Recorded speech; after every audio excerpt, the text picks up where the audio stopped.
Hello friends, मैं हिमांशु नंदवानी आ गया हूँ आपके लिए एक और वीडियो लेकर इकोनॉमिक्स पे। आज का जो वीडियो है उसका टॉपिक है पॉवर्टी। और आपको पता है पॉवर्टी एक बहुत ही बड़ा टॉपिक है, इसलिए हमने वीडियो को दो पार्ट्स में डिवाइड कर दिया है।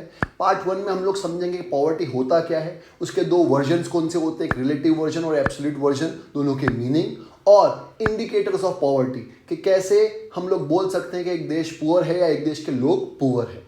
वीडियो 2 में या पार्ट 2 में हम लोग समझेंगे कौन कौन से कॉजेज होते हैं पॉवर्टी के और उसको दूर करने के लिए एक देश को क्या करना चाहिए। तो चलिए हम लोग स्टार्ट करते हैं पार्ट 1, जिसमें हम लोग समझेंगे दो वर्जन्स ऑफ पॉवर्टी और इंडिकेटर्स।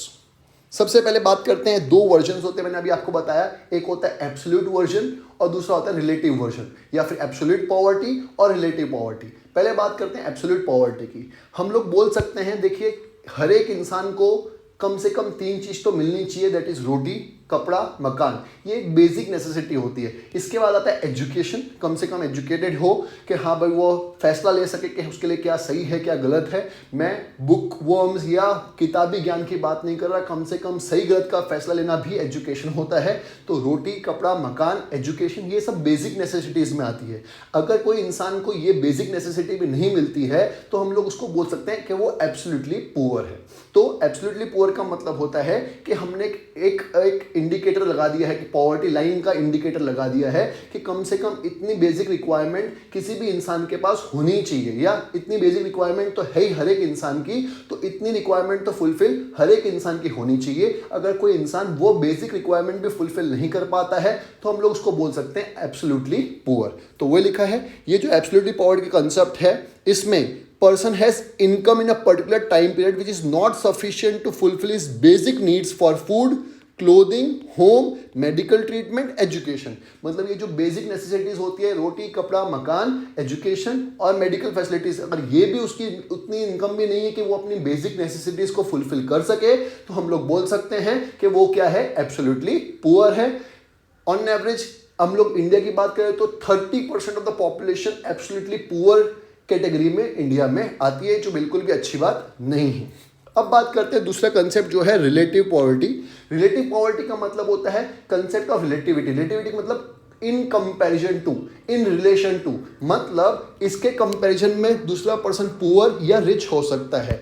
तो जब हम लोग रिलेटिविटी की बात करते हैं, इसका मतलब ये होता है कि in relation to any other person. तो ऐसा भी बोल सकते हैं कि हाँ भाई मुकेश अंबानी भी पुअर है।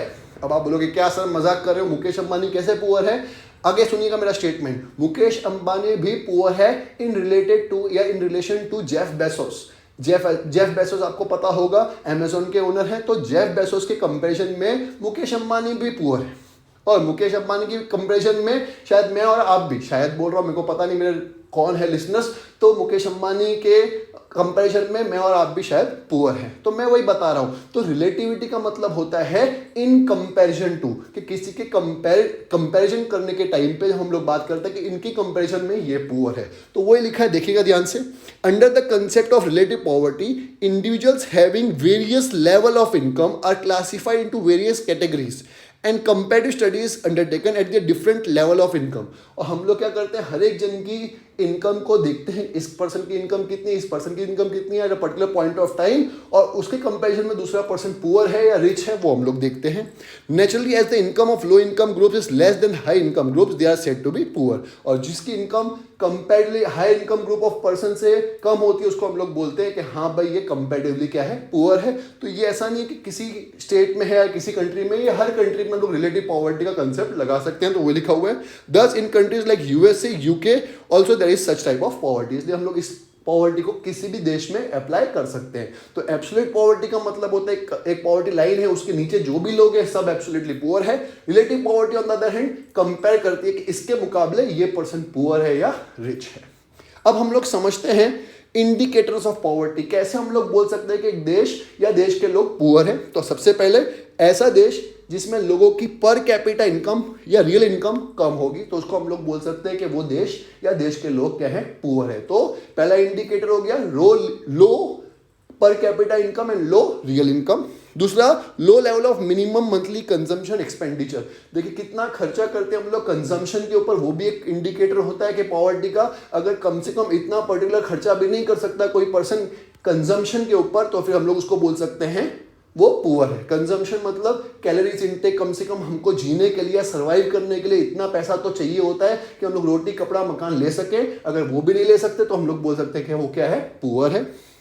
इनसफिशिएंट कैलोरी इनटेक, हमको जीने के लिए इतनी कैलोरीज, नंबर ऑफ कैलोरीज चाहिए होती है, वो डिफर करता है person to person, country to country. अगर मिनिमम नंबर ऑफ कैलोरीज भी नहीं मिलती सर्वाइवल के लिए तो हम लोग बोल सकते हैं उस देश के लोग पुअर है।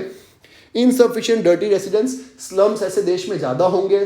स्लम्स मतलब झोपड़पट्टियाँ ज़्यादा होगी और डर्टी रेसिडेंस ज़्यादा होंगे। लो लेवल ऑफ लिटरेसी, लोग बहुत अनएजुकेटेड या इलिटरेट होंगे। अनएम्प्लॉयमेंट, वहाँ पे अनएम्प्लॉयमेंट ज़्यादा होगा, अंडर एम्प्लॉयमेंट ज़्यादा होगा।